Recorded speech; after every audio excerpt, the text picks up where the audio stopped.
जब भी उत्तर प्रदेश में अब चुनाव होंगे, किसी बड़े हिंदू लीडर की हत्या होगी, बच के रहना। जो हिंदू की बात करते हैं, ये आरएसएस के लोग आपकी हत्या करवाने का काम करेंगे।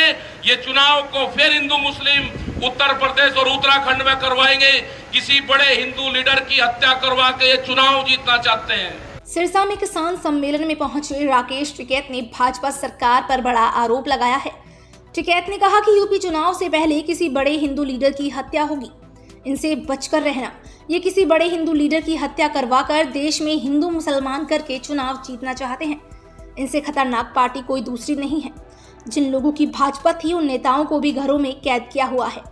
लेकिन इसी बीच टिकैत की सबसे बड़ी और विवादास्पद बात चर्चा का विषय बन गई है कि आखिरकार यूपी में वो कौन सा बड़ा हिंदू लीडर है जिसकी हत्या होने की बात राकेश टिकैत कर रही हैं। यदि टिकैत ये बात जानते हैं कि यूपी में चुनाव से पहले किसी बड़े हिंदू लीडर की हत्या होनी है, तो सुरक्षा एजेंसियां क्या उस बड़े हिंदू लीडर की हत्या को होने से पहले रोक पाएगी?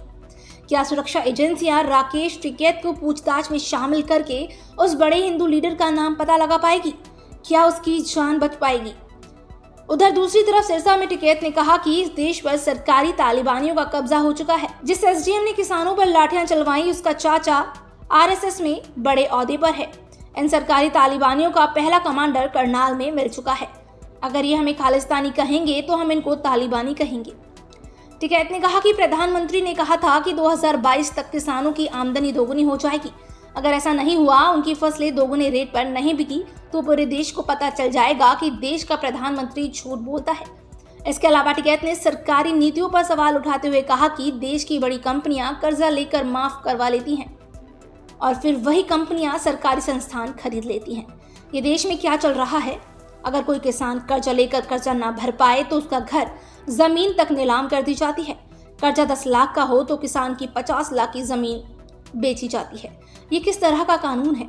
टिकैत ने कहा कि ये नीतियां जहां बनती है, वहां पर कोई भी ट्रैक्टर या हल चलाने वाला नहीं होता है।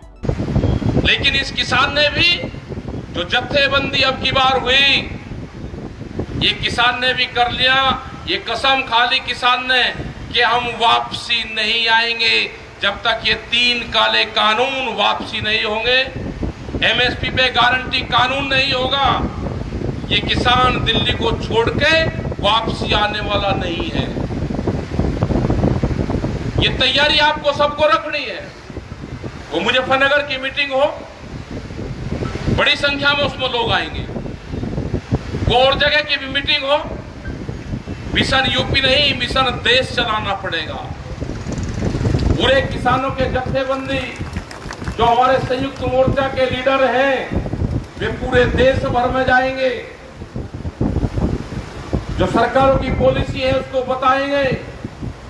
देश के प्रधानमंत्री ने कहा कि 2022 में आमदनी दुगनी हो जाएगी। ये बीजेपी के, उनके सरकार और यहाँ के खट्टर ये भी अपने बोर्ड लगाए कि 2022 में आमदनी दुगनी हो जाएगी। देश के प्रधानमंत्री ने कहा, हम भी बोर्ड लगाएंगे कि देश के प्रधानमंत्री ने कहा कि आमदनी दुगनी होगी। 1 जनवरी से बिकने वाली हर फसल के रेट दुगने होंगे, देश के प्रधानमंत्री ने कहा। यही तो कह रहे हैं प्रधानमंत्री कि आमदनी दुगनी होगी 2022 में, और हम भी यही कह रहे हैं कि हम अपनी फसल 1 जनवरी से, देश के प्रधानमंत्री ने कहा कि फसलों के रेट दुगने होंगे। हम जो कणक बेचते हैं उसका भाव 4000 रुपये क्विंटल होगा, जो जीरी बेचते हैं उसका भाव 3800 रुपये क्विंटल होगा, जो हम मूंग बेचते हैं उसका भाव 14000 रुपये क्विंटल होगा। ये देश के प्रधानमंत्री ने कहा। ये कहना पड़ेगा जब उनके लोग आपके बीच में गांव में आएंगे, ये प्रचार करना पड़ेगा का या तो ये कहो कि देश का प्रधानमंत्री झूठ बोलता था, आप पार्टी छोड़ के किसानी आंदोलन में शामिल हो जाओ, और नहीं होते तो आप गांव छोड़ के जाओ। या तो पार्टी छोड़ो या गांव छोड़ो, एक चीज आपको छोड़नी पड़ेगी। दोनों चीज नहीं चलने की। आप बनो गवर्नर सतपाल सिंह मलिक के जैसे बनो कि पार्टी में रहते हुए जितने भी किसानी आंदोलन के पक्ष में उन्होंने आवाज उठाई, आप बनो कि सतपाल सिंह मलिक ने कहा कि जो खट्टर ने ये आंदोलन पर लाठियां चलाई है, ये गलत करा है, उस अधिकारी के खिलाफ कार्रवाई करनी चाहिए। उस अधिकारी को सस्पेंड डिसमिस करना चाहिए। वो अधिकारी कोई और नहीं है, उस अधिकारी का चाचा आरएसएस में एक बड़े ओहदे पे है, वो आरएसएस की फैमिली से है। जो खट्टर है यहाँ का मुख्यमंत्री, वो भी आरएसएस की फैमिली से है। ये सरकारी तालिबान देश में घुस चुके हैं। ये सरकारी तालिबानों का पहला कमांडर करनाल की जमीन पे मिला है, आरएसएस का बंदा है और आईएएस अधिकारी बन चुका है। अगर हमको खालिस्तानी कहोगे तो हम आपको सरकारी तालिबानी कहेंगे। ये याद रख लेना, यहाँ की सरकार सरकारी तालिबानों का तमका और आपका कमांडर करनाल के अंदर है। ये किसान उसको कभी माफ नहीं करेगा। उनकी फैमिली, जिनका बच्चा वहां पर शहीद हुआ है, उनका परिवार तुम्हें कभी माफ नहीं करेगा। 302 का मुकदमा और सस्पेंड अगर सरकार ये भी नहीं करती तो उसकी पोस्टिंग करो झारखंड में, उसकी पोस्टिंग करो छत्तीसगढ़ में, नक्सली क्षेत्र में उसकी पोस्टिंग करो। वहां पर जरूरत है इसकी। परमानेंट लिख के दो भारत सरकार कि इसकी पोस्टिंग वहां पर कर जाती है। अगर आईएएस रहेगा तो ये वहां पर ड्यूटी करेगा। ऐसे खतरनाक आदमी की तो जरूरत वहां पे है। अपने आंदोलन को शांतिपूर्ण तरीके से हमारा आंदोलन चलेगा। भारत सरकार के अधिकारियों का यह कहना है कि इस आंदोलन को जब हटाया जाएगा तो इसमें से 1000 से 1500 लोग इस आंदोलन में मारे जाएंगे। मारे गए हैं, हमारे 650 लोग शहीद हुए हैं। क्या भारत सरकार जब ही मानेगी जब इस आंदोलन के 1500 लोग शहीद हो जाएंगे? ये उनका पूरी रणनीति थी। 26 तारीख के बाद में जो घटनाक्रम हुआ उसमें इनकी रणनीति थी कि आंदोलन को हम हटाएंगे तो आंदोलन में हजारों लोग उससे ज्यादा इस आंदोलन में मारे जाएंगे। ये फीडबैक सरकारों के थे। सरकार ये चाहती थी कि इस आंदोलन में कत्लेआम हो, इस आंदोलन में हिंदू सिख हो, इस आंदोलन में मुस्लिम और हिंदू की लड़ाई हो। और आज भी जब भी उत्तर प्रदेश में अब चुनाव होंगे, किसी बड़े हिंदू लीडर की हत्या होगी, बच कर रहना। जो हिंदू की बात करते हैं, ये आरएसएस के लोग आपकी हत्या करवाने का काम करेंगे।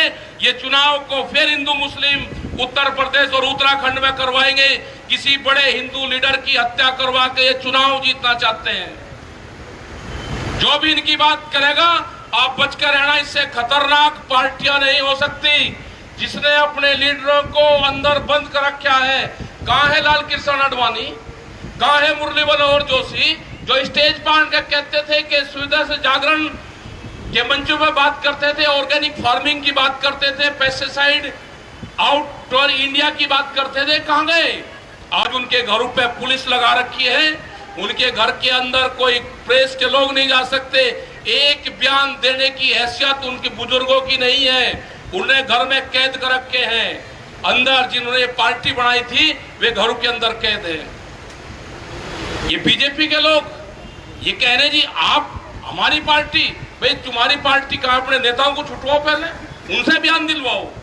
इस किसान मोर्चे के संबंध में उनसे बयान दिलवाओ। आपके तो नेता कैद में है, तो ये हमको या किसी को छोड़ देंगे? तो ये आपको ये आंदोलन तेज करने पड़ेंगे। अपने आंदोलन शांतिपूर्ण तरीके से करने पड़ेंगे। मुजफ्फरनगर की जो पंचायत है वह संयुक्त मोर्चे की पंचायत है और वहां पे कड़े निर्णय संयुक्त मोर्चे के फैसले वहां पे होंगे जो पूरे देश भर में लागू करेंगे। ये ना मोर्चा कमजोर है, ना देश का किसान कमजोर है, ना देश का नौजवान कमजोर है।